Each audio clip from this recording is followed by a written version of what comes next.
मंगलम भगवान वीरो मंगलम गौतमो गुणी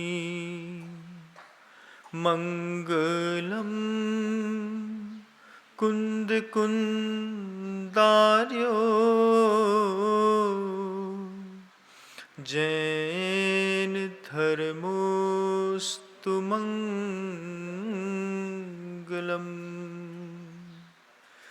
सर्वमंगल मांगल्यम सर्वकल्याणकारकम प्रधानम सर्वधर्माणां जैनम जयतु शासनम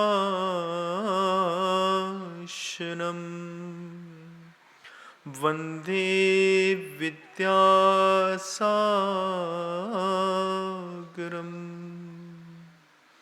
देवादिदेव खजाराट श्री अजितनाथ भगवान की, परम पूज्याचार्य भगवंत गुरुदेव श्री विद्यासागर जी मुनि महाराज की, समस्त मुनि संघ की।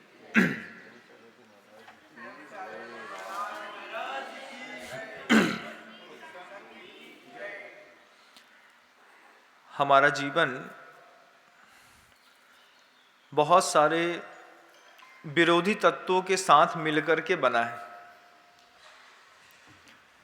और बहुत सारे विरोधी तत्व हमारे साथ प्रत्येक समय चल रहे हैं। उन सब के बीच में हमको जीना पड़ता है। जीवन का जो बनावट है वो विरोधी तत्वों के साथ है। अब विरोधी तत्वों के साथ बने हैं ये तो ठीक है, लेकिन विरोधी तत्व हमारे साथ हमेशा लगा हुआ भी है। ये बात गुरुदेव कहते हैं। शरीर और आत्मा दो बिल्कुल विरोधी तत्व हैं। आत्मा शरीर के जैसी कभी हो नहीं सकती, शरीर आत्मा के जैसा कभी हो नहीं सकता। विरोधी तत्व से बना है जीवन। अब उसमें भी वो जो विरोधी तत्व है दूसरा शरीर, उसमें भी कई विरोधी तत्व और हैं जिनके साथ हमको जीना पड़ रहा है। आपको लगता होगा आप हैं, आपका शरीर है, लेकिन सिर्फ आपका शरीर ही नहीं है।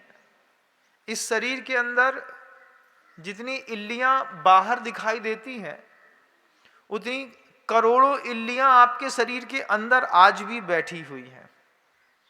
सूक्ष्मदर्शी से देखेंगे सब दिखाई देता है। कोई आपके दिमाग में चल रही है, कोई आपकी आंख के अंदर चल रही है, कोई आपकी छाती में चल रही है, कोई इस बाहुओं में चल रही है। ये सारी की सारी इल्लियां बिलबिल बिलबिल बिलबिल अभी भी आपके शरीर के अंदर कर रही हैं बंधु। जब आप मेरा प्रवचन सुन रहे हैं तब भी वे सारियां इल्लियां बिलबिल बिलबिल करती हैं। और ऐसा नहीं कि सिर्फ इल्लियां बस हैं, बहुत सारे जीव हैं और सबकी अपनी अपनी जीवन शैली इस शरीर के साथ चल रही है। आप तब तक उनका कुछ नहीं करते जब तक वो आपके विरोध प्रदर्शन नहीं करते। इल्लियां हैं, घर के अंदर हैं, शरीर के अंदर हैं, हमको हमारे मांस को खा रही हैं, खाने दो, पेरो मत। पेरना शुरू किया तब दिमाग खराब। फिर क्या करेंगे? दवाई खाएंगे, औषधियों के खिलाएंगे। कितना जीवन विरोधी तत्व है आप देखिए। एक तो शरीर विरोधी तत्व, फिर शरीर के अंदर कितने सारे और विरोधी तत्व हैं।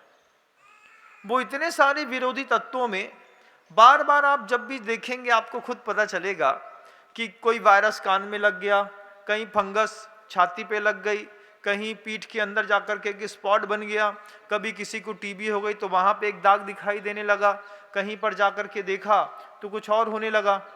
ऐसे कितने विरोधी तत्व हैं हमारे पास और उनके साथ हम जीवन जी रहे हैं।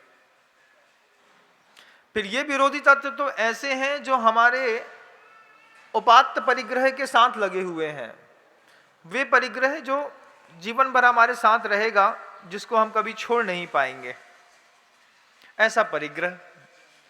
अब इस परिग्रह के साथ लगी हुई ये वस्तु, उसके साथ जीवन शैली और उसके बीच में दुनियादारी की और लाखों करोड़ों बातें। अंदर भी विरोध चल रहा है, दिमाग में बाहर वाले को देख करके भी विरोध हो रहा है।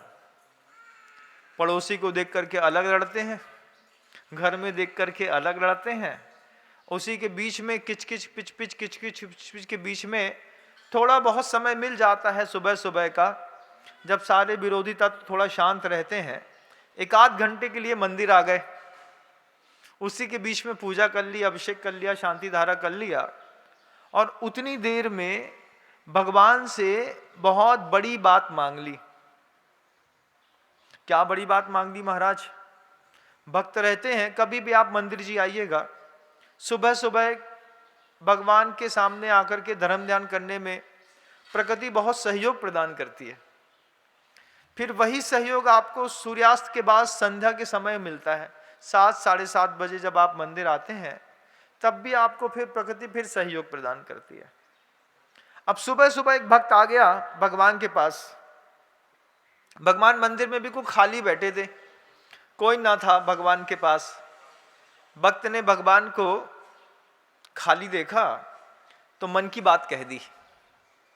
भक्त ने भगवान से कह दिया, भगवान विरोधी लोगों के बीच में रहते रहते और विरोध करते करते थक गए, अब क्या करें? तो उसने 2 लाइन कह दी। बोले, अब क्या चाहते हो? भगवान पूछते हैं बड़े बहुत स्नेह से, क्या चाहते हो? बोले, बस इतना सा चाहते हैं कि जहां पैदा हुए हैं वहां जीवन जम नहीं रहा है। भगवान शांत बैठे थे। शांति में भगवान ने फिर पूछा, चाहते क्या हो ये बताओ? वो कहा, गुरु मूले यति निचते चैत्य सिद्धांत वार्धि सदघोषे मम भवतु जन्म जन्मनि सन्न सन समन्वितम मरणम। हम कहीं पैदा हो गए, मजबूरी थी। हम कहीं जीवन जी गए, मजबूरी थी। हमारा जीवन बहुत सारे विरोधी तत्वों के साथ मिलकर के बना है, ये भी हमारी मजबूरी है। लेकिन एक चाहत है। क्या चाहत है? अंदर भरे कीड़ा बिलबिला रहा है, लेकिन एक चाहत है कि जब मेरा मरण हो, उस मरण के समय में गुरु मूले यति निचिते। हम चाहते हैं क्या, जब मैं मर रहा हूं तो मेरा मृत्यु का अंतिम समय आपके साथ। कभी मंदिर गए नहीं, कभी भगवान से मिले नहीं, भावना एक बार में, पहली बार में भगवान को देखा, सीधी बड़ी वाली बाधी। गुरुदेव कहते हैं कि अंतिम समय चाहते हो मेरे पास रह करके जीना, मेरे पास रह करके अपने को, आपकी मृत्यु को स्वीकार करना, उसके लिए करना क्या है? भगवान ने बस एक बात कह दी, check your believe power and check your will power. दोनों चीजें, कि तुम अपने विश्वास को, आज हमारे पास जबानी में आकर के बोल रहे हो कि हमें आपके अंतिम समय में आपके सामने मृत्यु चाहिए है, हम आपके सामने देह छोड़ना चाहते हैं। Believe power, check your believe power, कि थोड़ी प्रतिकूलता होने पर कहीं ऐसा तो नहीं है कि ये विश्वास खत्म हो जाएगा। और फिर दूसरी बड़ी बात भगवान ने कह दी, चेक योर विल पावर, आत्मा की शक्ति चेक करो। क्या शक्ति चेक करो? थोड़ी थोड़ी जिन लोगों के साथ रह रहे हो मिल करके, उनके बिना रह पाओगे कि नहीं रह पाओगे? जिन लोगों के बीच में जीवन जीना सीख लिया है, उसके बिना अगर जीवन मिला तो फिर कैसा जीवन जियोगे? Check your will power. कैसा है वो हमारा चेक योर विल पावर? कि हम पत्नी के साथ रहते हैं, पुत्र के साथ रहते हैं, मकान के साथ रहते हैं, दुकान दिमाग में रहती है। एक बार चेक योर विल पावर, क्या 100 घंटे के लिए हम दुकान छोड़ सकते हैं? 100 घंटे के लिए क्या हम परिवार के बिना रह सकते हैं?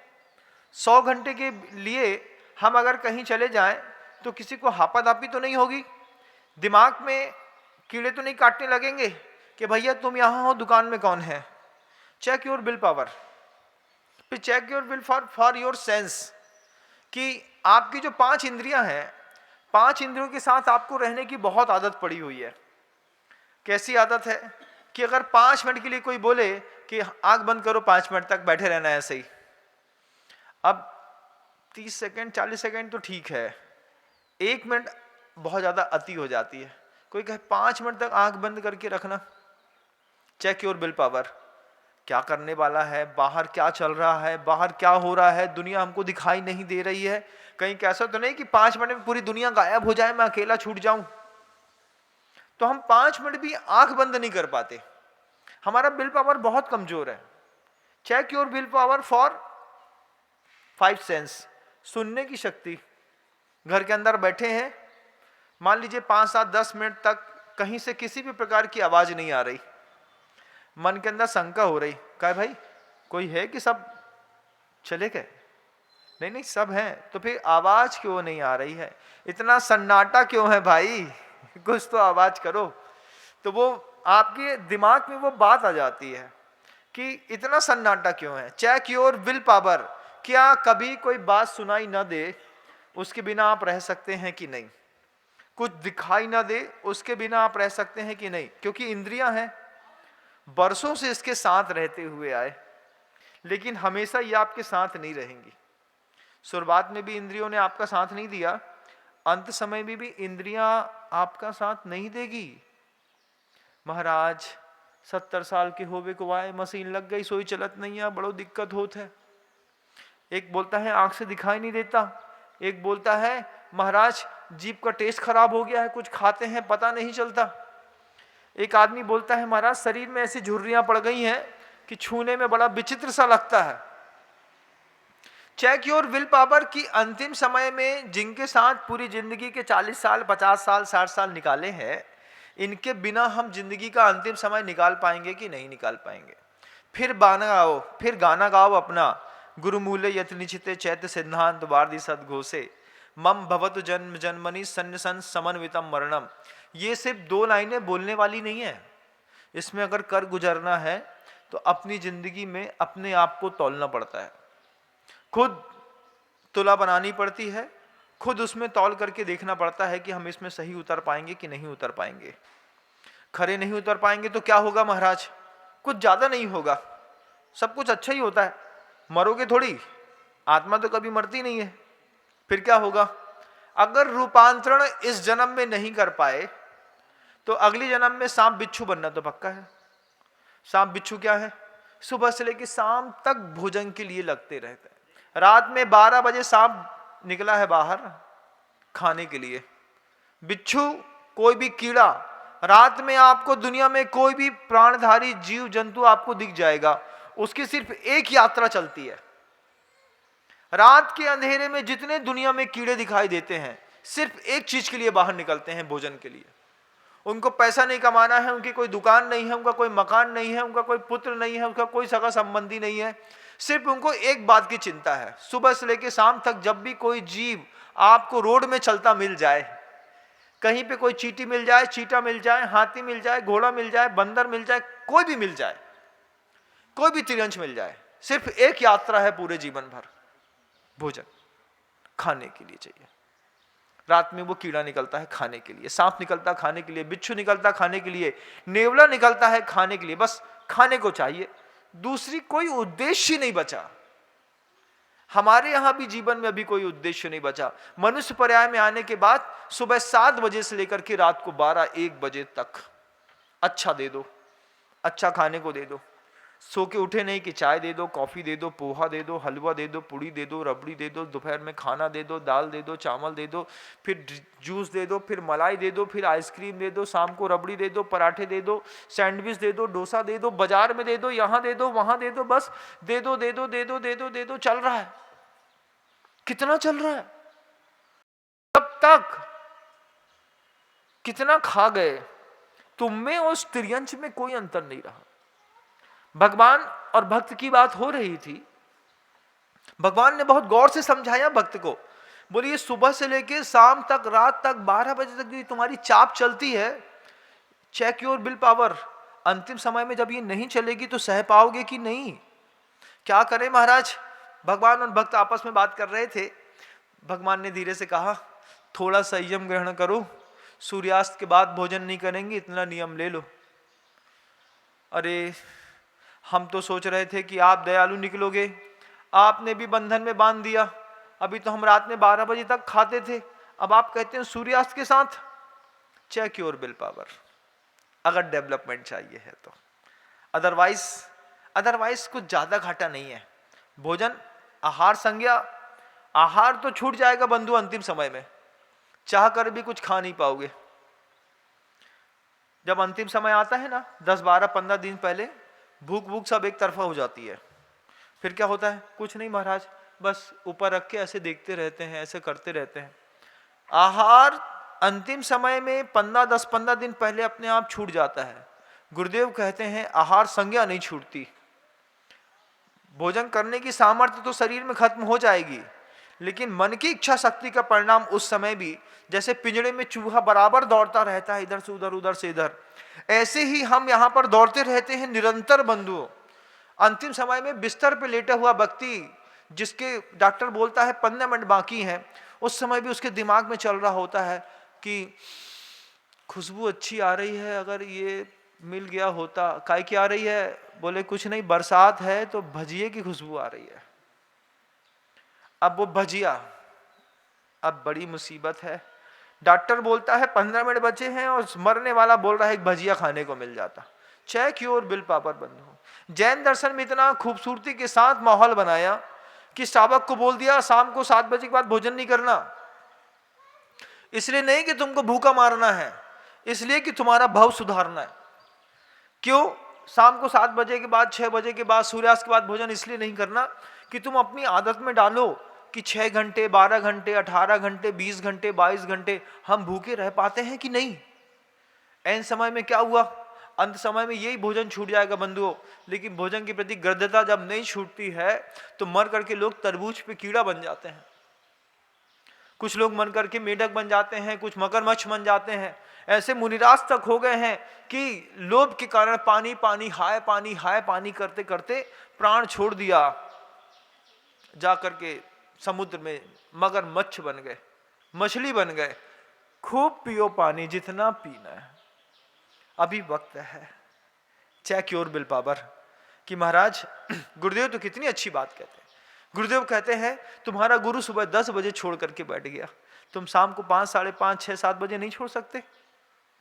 क्या बुराई क्या है? गुरु मूले यत निचिते चैत्य सिद्धांत वार्तिक सदघोषे मम भवतु जन्म जन्मनि सन्न सन समन्वितम मरणम। सिर्फ कहने के लिए भगवान को 2 पंक्ति सुना करके अपनी भावना व्यक्त कर दी। भगवान ने जब अपनी भावना व्यक्त करी कि अपनी 5 इंद्रियों की संवेदनशीलताओं को अपने नियंत्रण में रखो, देखो कि आधा घंटे नियम लो कि आंख नहीं खोलेंगे, आधा घंटे 1 घंटे का नियम लो 1 घंटा कुछ नहीं बोलेंगे, 1 घंटा किसी का बुरा नहीं सोचेंगे, कुछ नहीं बोलेंगे, सुनेंगे नहीं, सुनने में आ गया तो कम से कम सोचेंगे नहीं। कुछ नहीं महाराज, कटी पतंग के जैसी जिंदगी है, जहां हवा ले जाती है वहां चले जाते हैं। लेकिन गुरुदेव बोलते हैं ऐसे नहीं, ऐसे में काम नहीं चलता। अंतिम समय में भी झूठ बोलने की आदत बनी रहती है। मरते समय भी झूठ बोलता है आदमी। क्या झूठ बोलता है? क्यों कक्का, ठीक है? हाँ बेटा सब ठीक है। अरे जब बोलो बेटा अब ठीक नहीं है बेटा, अब सब बिगड़ गया, लेकिन कैसे बोल दें? कोई भी पूछता ठीक चल रहा है? हाँ ठीक चल रहा है। क्या ठीक चल रहा है? जिंदगी में हिंसा हावी है, झूठ हावी है, चोरी हावी है, पाप हावी है। अंतिम समय में भी आंखों का संयम साथ में नहीं है। बोलो कुछ ठीक नहीं है बेटा, जिंदगी का 70 साल बिगड़ गया, अभी तक अपने आप को सुधार नहीं पाए। भगवान ने भक्त से कहा चेक योर विल पावर। वो बात मैं आपसे कहना चाहता हूं, चेक योर विल पावर। अपना खुद का विल पावर चेक करके देखिएगा बंधु कि आप अपने जीवन में कितने सफल हो पाए। धन कमाने में तो बहुत सफल हो गए, खूब पैसा कमा लिया है, संयम कमाने में कितना संभल है? क्योंकि कितना भी धनवान आदमी क्यों ना हो इस सृष्टि पर, कितना भी धनवान आदमी क्यों ना हो, अंतिम समय में जब आया देही का अंत, जैसा गधा वैसा संत। गधे का अंत और संत का अंत दोनों का एक जैसा हो रहा है। 70 साल के लिए, 80 साल की लाइफ की सिम चार्ज है, जिसमें खूब वैभव मिलता है, गाड़ियां मिलती हैं, सोना चांदी हीरा मोती मिलता है। 70 साल के बाद माँ अपने रास्ते निकल लेती है, पिता अपने रास्ते निकल लेता है, पुत्र अपने रास्ते, सब अपने अपने रास्ते निकल लेते हैं बंधु। उससे पहले गुरुदेव कहते हैं चेक योर विल पावर। महाराज कैसे चेक योर विल पावर? अगर आपको चेक विल पावर अपना चेक करना है तो पूरे जितने भी आगम ग्रंथ हैं, सारे आगम ग्रंथ उठा के देखिएगा। आगम ग्रंथ में कहीं पर भी भगवान की कोई बात नहीं है। प्रथमा नियोग के किसी भी ग्रंथ में किसी भी जिनेंद्र भगवान की कोई महिमा नहीं गाई। तो फिर किसके लिए ग्रंथ लिखा? आप हरिवंश पुराण उठा लें, पद्म पुराण उठा लें, जीवनधर चरित्र उठा लें, आप सैनिक चरित्र उठा लीजिए, कहीं पर भगवान की महिमा नहीं गाई, भगवान के भक्तों की महिमा गाई। हर पुराण में, हर ग्रंथ में आप देखिएगा, कुत्ते की महिमा गा रहे हैं, सुअर की महिमा गा रहे हैं, मेढक की महिमा गा रहे हैं, भगवान की नहीं गा रहे। वो मेढक फूल लेकर के जा रहा, मेढक की महिमा गाई। सुअर ने महाराज के लिए आवास दान के लिए शेर से लड़ते लड़ते मर गया, सुअर की महिमा गाई। Check your will power. आप देखो पूरे जितने भी धार्मिक ग्रंथ हैं, जहां भी कोई भी किस्से कहानी कथानक मिलेंगे, कहीं पर भगवान की महिमा नहीं मिलेगी। हर जगह बाप को भक्त की महिमा मिलेगी। वो महाराज थे, वो ऊपर चढ़ तप कर रहे हैं, वहीं से उसको चिड़िया ने खा लिया, चील ने खा लिया, कहीं कुछ हो गया। भगवान कहीं है ही नहीं ग्रंथ में। अपना विल पावर चेक करना है तो प्रथमा नियोग का कोई भी ग्रंथ उठाना और किसी भी ग्रंथ को उठा करके पढ़ने की कोशिश करना। तुम्हारे जैसे साहसी लोगों से पूरे के पूरे प्रथमा योग के ग्रंथ भरे पड़े हैं। जानवरों के उदाहरण पढ़े हैं, मनुष्यों के उदाहरण पढ़े हैं, तिरंचों के उदाहरण पढ़े हैं, भरा पड़ा है वो ग्रंथ। आप किसी भी ग्रंथ में कुछ भी उठा करके देखिएगा बंधु, कहीं पर भगवान की कोई महिमा दिखाई नहीं देती। सिर्फ आप लोगों की महिमा ग्रंथों में दिखाई देती है और नाम संतों का और भगवान का छाप दिया जाता है। महावीर पुराण में महावीर की महिमा कम, उनके माता पिता की महिमा ज्यादा दिखाई देती है, उनके श्रेष्ठों की महिमा ज्यादा दिखाई देती है। क्या गजब का है जैन दर्शन! बनाना चाहता है भगवान और महिमा दिखा रहा है भक्त की। भक्त की महिमा देखो तुम, क्या गजब की है। आप किसी भी ग्रंथ को पढ़िएगा, किसी भी चरित्र को पढ़िएगा, किसी भी पुराण को पढ़िएगा, कोई भगवान दिखाई नहीं देता उसमें। भक्त की महिमा, मेढक की महिमा के लिए पन्ने भर दिए, अभय कुमार की महिमा से पन्ने भर दिए, वहां भगवान कहां है? राजा सैनिक की महिमा गा रहे हो कि भगवान महावीर की महिमा गा रहे हो? सैनिक की महिमा से भर दिया वहां पर ग्रंथ। देखो सैनिक ने ऐसा किया, ऐसा किया, ऐसा किया। हिंसा करने वालों की भी, पापियों की महिमा से भी जैन दर्शन के ग्रंथ भरे पड़े हैं और पुण्यात्माओं की महिमा से भी जैन दर्शन का ग्रंथ भरा पड़ा है। लेकिन भगवान की महिमा पुराणों में कहीं पर दिखाई नहीं दी। कहीं पर आप देख लीजिएगा, भगवान का नाम लिया, भगवान के प्रताप से। अरे प्रताप तो बताओ, भगवान की कृपा से, कृपा तो बताओ। अब कृपा नहीं बता रहे, कहीं पर भगवान का प्रताप नहीं बता रहे। क्या बता रहे? भक्त को देखो, महावीर के प्रताप से सैनिक को छायिक सम्यक दर्शन हो गया। सैनिक की महिमा गा रहे, सामान्य से मनुष्य है, राजा है, लेकिन क्यों गा रहे हैं पूछा गया तो बस इस बात के लिए कि उस सैनिक को देख करके, उस सुअर को देख करके, उस मेढक को देख करके तुम सीख जाओ। Check your will power. वो मेढक एक बार भेंका है प्रमोद मत्ता, जैसे दारू पी करके आदमी ऐसा सा झूमता है, ऐसा वो मेढक भगवान महावीर के समोषण को देख करके झूम गया। प्रमोद मत्ता कहा कि प्रमोद से मत्त हो गया, मैं तो जाऊंगा चाहे कुछ हो जाए। अरे मर जाओगे, अरे कुछ हो जाए, मैं तो जाऊंगा भगवान महावीर के समोषण में चाहे कुछ हो जाए। कूद गया, वहीं से पतला सा कोमल सा एक कमल उठा करके, पांखुड़ी उठा करके मुंह में दबाया। अब इतने बड़े भगवान के पास जा रहे हैं तो खाली हाथ थोड़ी जाएंगे, कुछ लेके जाएंगे। और मस्ती में झूमे गा नाचे, मस्ताने आए हैं। बोले ये भगवान के समोषण में सैनिक बाद में पहुंचेगा।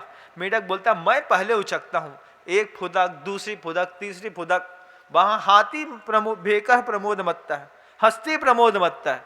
वो हाथी भी प्रमोद से मस्त होकर के जा रहा है, सारे लोग मस्त होकर के जा रहे हैं। वो मेढक कहता है अरे कल मरते तो आज मर जाए, लेकिन भगवान के दरबार में तो जाएंगे। क्या गजब का है जैन शासन। मेढक की कहानी लिख दी, उस सांप की कहानी लिख दी, नेवले की कहानी लिख दी।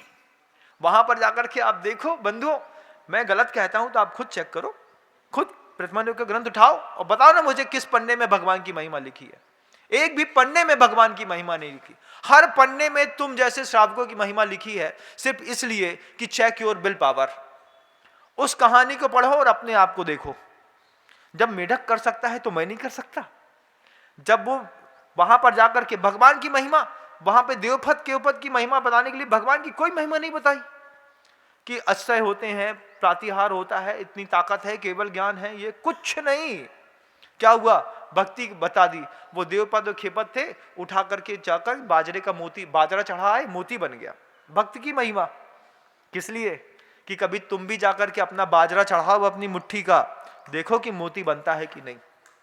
उसके बहाने अपने आप को चेक करो, उसके बहाने अपनी भक्ति चेक करो, उसके सामने अपना बिल पावर चेक करो।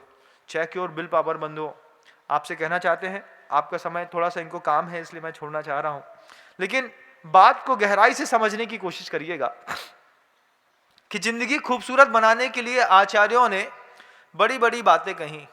भगवान की महिमा ऐसी है, भगवान तेजस्वी ऐसे हैं। कैसे तेजस्वी हैं? आओ हम बताते हैं। तुमको तुम्हारी आंख से दिखाई नहीं देगा, हमारी आंख से देखोगे तब भगवान की तेजस्विता दिखाई देगी। ये अजितनाथ भगवान क्या चमत्कार करते हैं। 2 दिन बाद दुनिया के लोग आ रहे हैं, आप भी आकर के देख लीजिएगा, आपको खुद पता चलेगा कि अजितनाथ स्वामी की क्या कृपा कैसी लोगों के ऊपर बरसती है।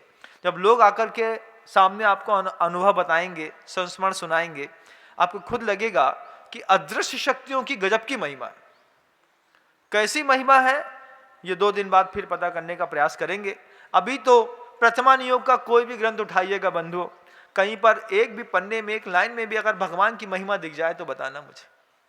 हर पंक्ति में, हर पन्ने में सिर्फ भगवान का नाम लेकर के आचार्यों ने भक्त की महिमा दिखाई, भक्ति की महिमा दिखाई, अपनी शक्ति की महिमा दिखाई। उस सुअर को वहां पे रखने का कोई काम नहीं था, लेकिन सुअर ने अपनी पूरी ताकत, 600 किलो का सुअर होता है, पूरी ताकत लगा दी। क्यों? अपनी, मैं जाऊंगा, मैं करूंगा चाहे कुछ हो जाए। वे मुनि महाराज रिद्धिधारी थे, उनके बारे में नहीं छपा। अंदर क्या कर रहे थे, कैसे ध्यान कर रहे थे, कैसी समाई कर रहे थे, कैसी साधना थी, कुछ नहीं छपा उनके बारे में। किसके बारे में छाप दिया? वो बाहर सुअर खड़ा है उसके बारे में छापो। उसके बारे में छापने से क्या होगा? ये पंचम काल के आदमी को प्रेरणा मिलेगी। तुमको मंदिरों से, भगवान से प्रेरणा लेना ज्यादा अच्छा लगता है कि सुअर से? तो आचार्यों को भी लगा कि बोले नहीं, तुम साधु के सुधारने से नहीं सुधरोगे। जब तक तुमको सुअर का उदाहरण देकर के नहीं समझाएंगे तब तक तुम आवाज दान नहीं करोगे। जब तक तुमको सांप और नेवले को देख करके नहीं बताएंगे तब तक तुम धर्म ध्यान नहीं करोगे। तुमको सुधारने के लिए कैसे सुलझे हुए तिर्यंचों का उदाहरण दिया, और साधुओं को सुधारने के लिए सुलझे हुए मनुष्यों का उदाहरण देकर के आचार्यों ने बड़ी कृपा करी है। जितना भी हो सके हम सब संभालने का प्रयास करें। शब्दों को विराम देता हूँ। गुरुदेव श्री विद्यासागर जी मुनि महाराज।